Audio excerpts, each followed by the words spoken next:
this is Smokey. He's my personal horse, and for him I chose a bit that I like. It's a loose ring elliptical link. Inside there is a little link, so this bit wraps around his jaw. It works on the bars of the mouth and on the corners of the mouth.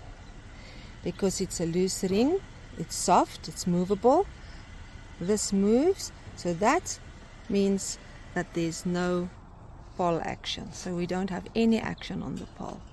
I specifically chose that for him because he's a young horse. Well, it's not that young, but he's early still in his training, and I want to work softly with him. So that's the bit I choose because I'm that equestrian that likes the loose ring elliptical link. To fit my bridle, I must have 4 fingers here, and it mustn't pull tight into the gullet. My cheek pieces, the keepers are in.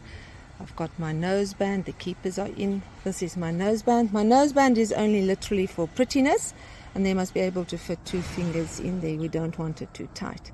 And when we put our noseband on, there's the cheekbone, must be 2 fingers on the cheekbone.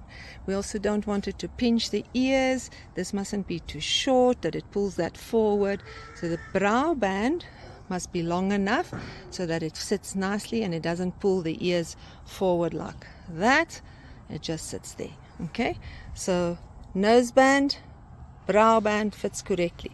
When I look at my bit, I don't want my bit to sit that tight that it pulls a gap, because if it pulls a gap there, it's open. Don't want to pull a gap. Ideally 1 little wrinkle. I don't want 2 and 3 wrinkles. How do I judge if it is correct? I look at this. I don't want to pull the mouth open like that. I want it to sit nicely there. The other thing is also I must check that my bit size is correct. I don't want my bit to stick out on the sides. I want it to fit snug. It mustn't be so short that this, when it turns, pinches the lips. So I have to have a little bit space on both sides.